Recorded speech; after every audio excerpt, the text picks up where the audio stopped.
Olá, vamos hoje estudar a unidade 3 do livro Escatologia, escrita por Flávio dos Santos, e que tem o subtítulo Revelações e Juízos para o Fim dos Tempos. Nós já trilhamos uma boa jornada de conhecimento em relação à escatologia. E a escatologia, como nós já estudamos, é o estudo das últimas coisas. E é importante a gente frisar que é um estudo muito complexo, muito dinâmico e que precisa ser levado muito a sério, porque fala do final dos tempos. E este livro traz para nós uma visão ou mostra-nos um caminho em que possamos começar a estudar e começarmos a entender na realidade qual é o propósito, da igreja aqui na Terra. Então, nós começamos a estudar as questões escatológicas, começando ali por detectar, digamos assim, os livros que realmente tratam desse assunto com mais afinco dentro da palavra de Deus. E os livros que são mais objetivos e mais influentes nessa questão é o livro de Daniel, de Ezequiel, Isaías, Zacarias. Nós temos o Evangelho segundo escreveu Mateus também, principalmente ali no capítulo de número 24, ele tem umas palavras de Jesus ali que realmente apontam muito para esse final dos tempos. Também o principal de todos, dentro da escatologia, sem dúvida nenhuma, é o Apocalipse, A palavra Apocalipse, ela vem do grego, Apocalipse, e ela tem uma conotação de revelação, descortinar-se, abrir o véu. Então essa realmente é a proposta do livro do Apocalipse, onde Deus revela ao seu servo, ao seu discípulo amado, coisas futuras, coisas realmente que para aquela época então era muito mais difícil compreender. Hoje a gente já começa a montar as peças e a gente já vê realmente muitas coisas do que João escreveu ali no Apocalipse se cumprindo, e a gente começa a ter esse entendimento de que realmente as coisas estão caminhando para um final. Então hoje nós vamos aqui estudar a terceira unidade, que é muito importante, porque a terceira unidade ela vai falar, na realidade, da vitória final da igreja. Porque nós viemos estudando, essa escatologia, principalmente começando ali com as 70 semanas de Daniel, onde mostra ali primeiro as 7 primeiras semanas, depois 62 semanas, depois a última semana, E essa última semana, ela, segundo os estudos bíblicos escatológicos, ela não se cumpriu ainda, porque ela aponta, na realidade, para a grande tribulação. Então é um período que está sendo aguardado o seu cumprimento. Houve um time, houve uma pausa, um stand-by entre a semana de número 69, semana de anos, que somada todas dá 483 anos, e essa última semana que é aguardada, que é a de número 70. Então houve um intervalo, e esse intervalo aqui é um intervalo onde a igreja foi inserida dentro da história de Israel, porque quando Jesus vem e o povo judeu o rejeita, abre-se uma porta e aí Deus nos conecta na história de Israel. O importante aqui que eu me lembro aqui lá no Evangelho segundo escreveu João, se não estou enganado, no capítulo 15, onde vai falar ali da videira, e aí Jesus vai dizer que nós somos os ramos enxertados. Assim foi a igreja. A igreja ela é enxertada na história de Israel neste período. E aí vem agora todo um trabalhar da igreja né, para que se cumpra a promessa de Deus, de Jesus para a igreja, o fundador e o fundamento da igreja, para esta igreja, a qual ele é o cabeça. Então, aqui nós vamos perceber na unidade 3 que o título é A Vitória da Igreja. Aonde é realmente que entra a vitória da igreja, né? E essa vitória, eu lembro muito bem quando Jesus diz a Pedro, olha, tu és pedra e sobre esta pedra edificarei a minha igreja e as portas do inferno não prevalecerão contra ela. Veja que a história da igreja, a igreja ela é triunfante, a igreja ela vai triunfar e a igreja é vitoriosa, porque muitas são as lutas contra a igreja, mas aquele que é o cabeça da igreja já venceu todos os obstáculos, já venceu a morte, já venceu o inferno, o diabo, entendeu? Então hoje nós vamos falar aqui sobre essa questão da igreja. E isso é importante, a vitória da igreja. O primeiro capítulo aqui vai falar o tratado sobre a morte, né? Sobre a morte. E nós temos aqui o segundo tratado aqui, que nós vamos falar sobre a ressurreição. O terceiro aqui nós vamos falar sobre o destino dos salvos e dos ímpios. E o quarto nós vamos falar sobre o julgamento do crente. E aqui é muito importante, tem muitas coisas interessantes. A questão da morte aqui, né, onde o crente ele vai vencer a morte, porque o próprio Jesus venceu a morte. Ele é o primeiro que ressuscita, então ele é a primícia dessa ressurreição. Então Jesus, na realidade, é aquele que vai, vence a morte e é como se ele nos dissesse, olha, eu venci. Conforme o versículo tem, e subentende-se que vocês também vencerão, porque eu venci a morte e vocês também, morrendo, né, com Cristo, como Paulo diz, vocês também ressuscitarão, assim como eu ressuscitei. Então a morte é algo que nos preocupa muito, né, que é um assunto realmente de grande relevância, de grande preocupação para nós como seres humanos, né? Quem não se preocupa com a morte? E aí isso é muito importante a gente entender essas coisas, porque existe dois tipos de morte tratada aqui no livro que é uma realidade, né? A primeira delas é a morte biológica, a morte física, né? Desse corpo, dessa matéria.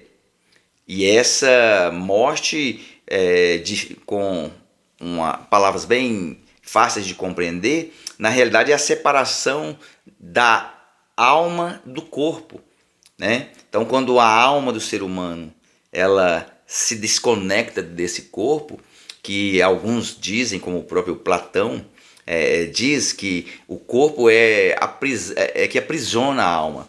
Então, a alma, de certa forma, quando há essa morte física, a alma se liberta desse corpo, né? Essa é uma visão de que o corpo realmente é uma prisão para a alma. E existe uma outra morte, e essa é a morte, digamos assim, a mais importante no sentido de relevância para o ser humano, que é a morte espiritual. E a morte espiritual, ou morte eterna, essa morte na realidade já não é a separação da alma do corpo, mas é a separação do ser humano, da alma do ser humano de Deus, do seu Criador. Essa é realmente a morte que devemos nos preocupar com ela, né? Muitas pessoas estão preocupadas com o físico, estão preocupadas apenas com o corpo, com a matéria, mas esquece da parte principal do ser humano, que é a alma, né? Que é a questão espiritual. Esse aqui realmente é, de fato, aquilo que nós devemos nos preocupar mais. Um conceito de morte, né, segundo o livro que está escrito aqui, em relação à morte, é que morte no grego é escrito como thanatos, que significa estar separado, separação. No hebraico, mavet, tem a ver com a sepultura, cova.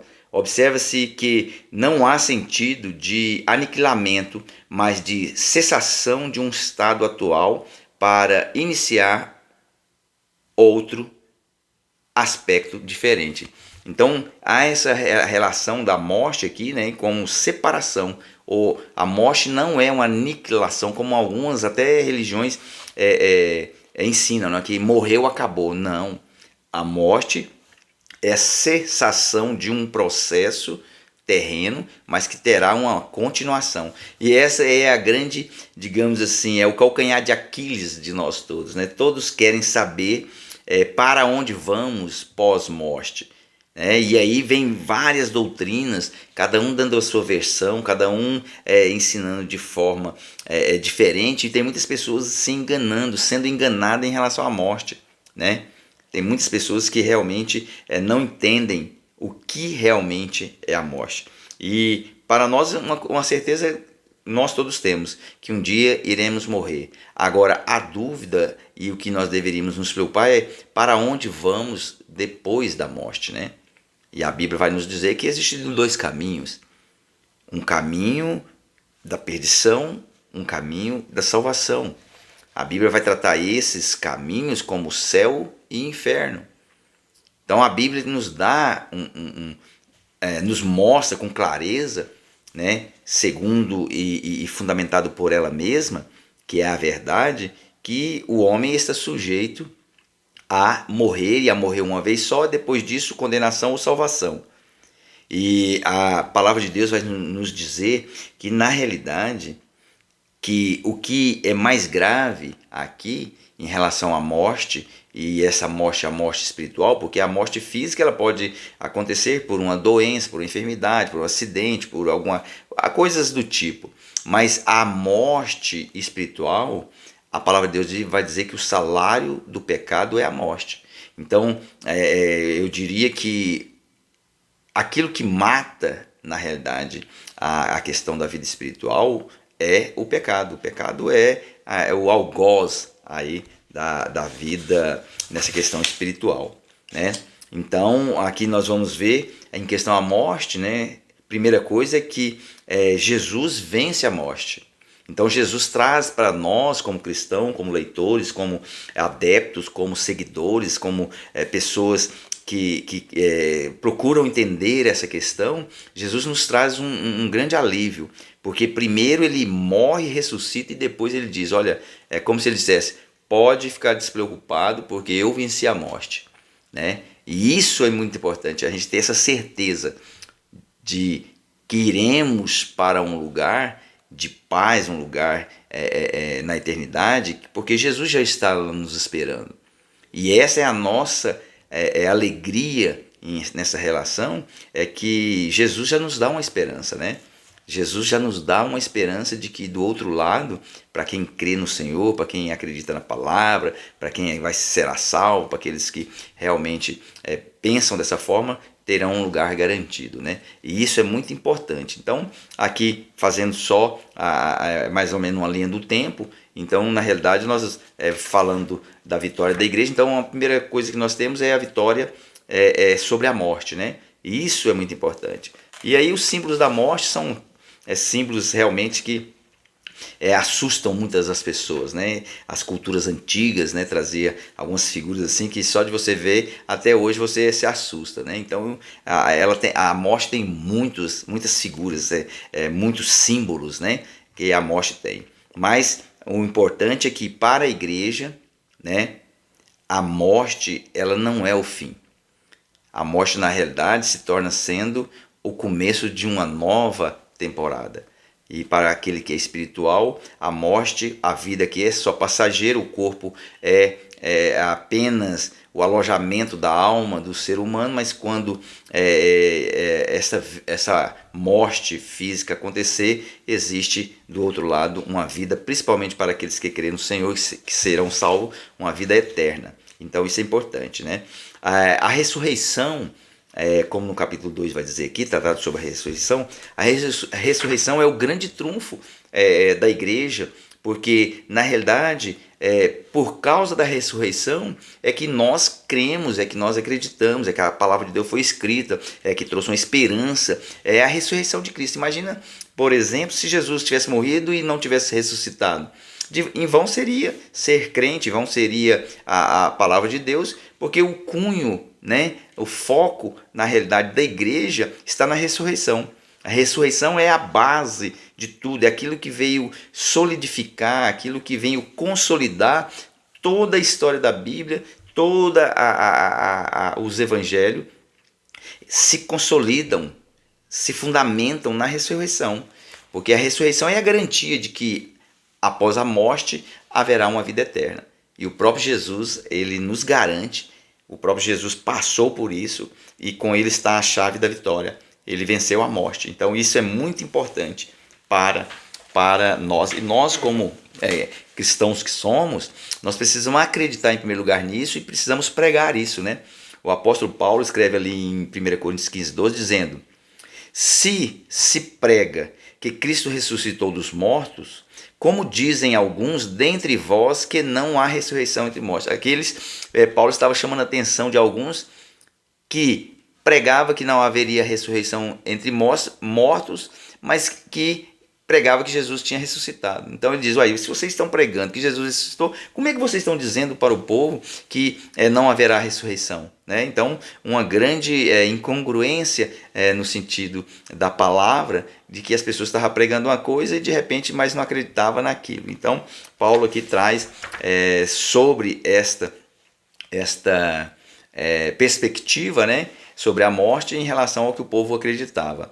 E aqui ele traz, por exemplo, aqui nesse livro, também 3 classificações sobre a morte, né? Ele vai trazer uma morte, por exemplo, nacional, uma morte espiritual e uma morte física, né? E aqui ele vai detalhar exatamente cada uma dessas. O que se refere a uma morte nacional, uma morte espiritual e uma morte física, que nós precisamos de estudar a fundo, e o livro está aqui com todas as referências, mas devido ao nosso tempo nós não temos como trabalhar cada um aqui neste vídeo, né? Então isso é importante. Aqui também na parte de 2 quadros aqui vai mostrar sobre essa divisão, né? E aí vai trazer todo um trabalho aqui em relação à primeira ressurreição, Cristo como a primícia dessa ressurreição, uma ressurreição geral, uma ressurreição que as respigas. Isso aqui já vai fazer referência à ressurreição ali da grande tribulação, no período da grande tribulação, quando Jesus vem, e que alguns que morreram na grande tribulação, né, serão ressuscitados, né? Então, e aqui também vai nos trazer também a questão da segunda ressurreição, né? E aí essa segunda ressurreição é importante a gente entender, porque haverá a ressurreição dos mortos quando Jesus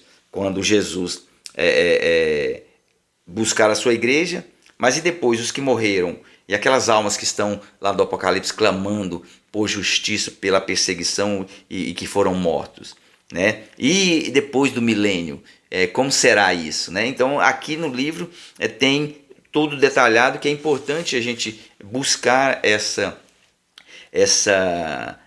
entendimento.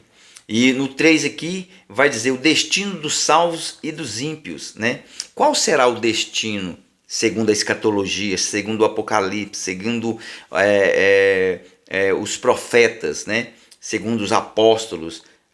Qual será o destino dos salvos e dos ímpios? Isso é importante, a gente saber que a gente está pregando um evangelho, que a gente está vivendo um evangelho, mas dentro de uma perspectiva, dentro de uma esperança, né? E é bom quando você tem isso de forma definida, de forma clara, né? E aqui ele vai trazer alguns pensamentos equivocados, né, sobre o destino do homem. Por exemplo, nós temos aí aqueles que se dizem universalistas, né, que têm uma forma de pensar. Qual é a forma que eles pensam a respeito? Depois nós temos aqui os restauracionismo, né, os restauracionistas. O que eles pensam? O que eles pregam a respeito disso? E aqui nós precisamos entrar dentro dessa matéria para estudar afinco, porque ela é muito complexa e precisa de um entendimento melhor.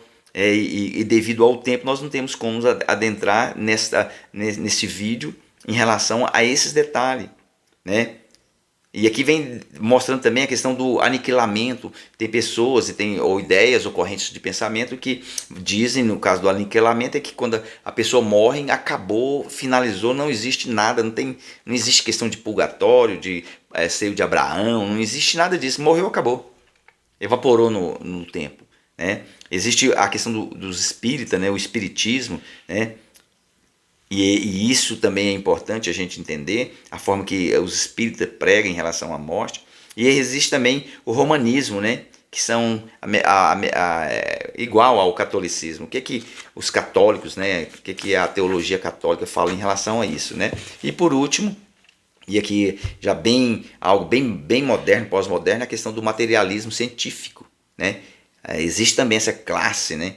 De pensadores que têm a sua visão em relação à morte e em relação ao pós-vida, né? E isso é muito importante. Então, nessa questão, por exemplo, da igreja, né? Do destino dos salvos, então, existe, por exemplo, a Bíblia vai dizer que existe para aqueles que morrem agora, para aqueles que morrem antes da ressurreição, ou antes do rapto, né? Que Jesus vem buscar a sua igreja. Para muitos, por exemplo, quando as pessoas morrem antes desse arrebatamento, elas ficam no paraíso ou no seio de Abraão, ou seja, uma antessala do céu, esperando o grande dia, porque a palavra de Deus vai dizer que, como o próprio Paulo diz, que no abrir e fechar de olhos, Jesus vai vir no tocar da última trombeta e aqueles que estão mortos subirão primeiro e a igreja que estiver viva neste período se encontrarão com Jesus nos céus.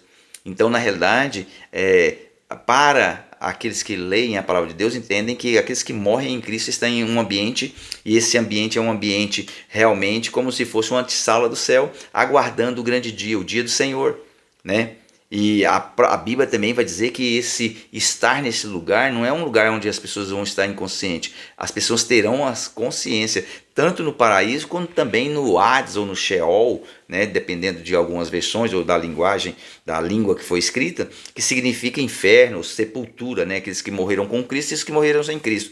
Ambos ficarão em ambientes distintos, mas essas pessoas estarão conscientes de onde estão.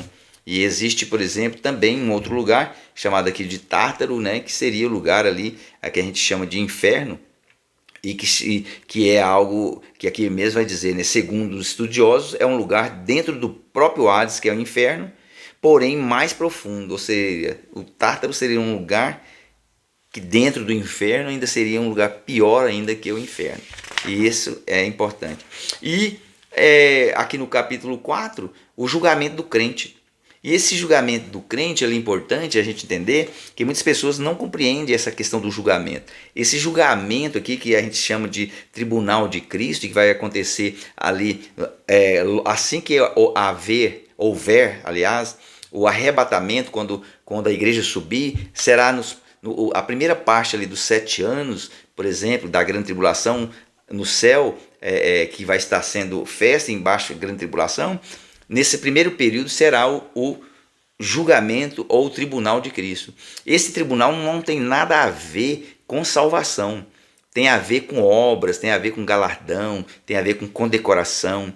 Ali, nesse julgamento, é onde será exposta perante todos e todos ficarão sabendo da vida daqueles que ali estão. Por mais simples que seja, por menor que seja, mas a vida será, de certa forma, revelada ali para que todos vejam, né? Porque muitas das pessoas não entendem ou acham que... E ali, na realidade, será julgado as obras, né? Ali seria como se fosse, apesar da gente saber que a salvação é pela graça, estamos lá pela graça, mas ali seria quase que uma meritocracia, né? Ali é a questão de jogar as obras no fogo, e o fogo é que vai mostrar realmente quais são as obras verdadeiras de cada um de nós. Alguns, as obras são como palha, serão queimadas e some. A pessoa literalmente só entrou lá pela misericórdia de Deus. Outros têm, a obra vai aparecer como bronze, como ouro, ou seja, pessoas que fizeram a obra de Deus com afinco, com a motivação correta, e ali vai expor todos os nossos pensamentos, naquele julgamento ali, será colocado, por exemplo, a vida de cada um, porque a palavra de Deus diz que tudo será revelado. Só que com um detalhe, ali já não tem nada a ver com a condenação, mas com as condecorações, né? E depois disso aí, as bodas do Cordeiro. Será um julgamento aqui do Tribunal de Cristo, será uma maravilha, porque é um julgamento onde não haverá condenados. É diferente do grande trono branco, que quem comparecer ao grande trono branco já não tem mais advogado, não tem habeas corpus, não tem petição, não tem nada. Já é só para saber a sentença, qual será a sentença. Né? Diferentemente da questão. E existe ainda também um outro, que as pessoas confundem muito, né, por falta de conhecimento, confundem o tribunal de Cristo, confundem o julgamento das nações, que ocorrerá após as batalhas do Armagedon, após a segunda vinda de Cristo, para de certa forma, eliminar os que foram contra Israel ali na grande batalha, e aquelas nações que foram a favor de Israel e a favor de Cristo, essas aí entrarão no milênio. E existe o grande trono branco, que já é o juízo final. Então são coisas diferentes que muitas pessoas confundem, né? É claro que por não conhecer, de certa forma, a palavra de Deus.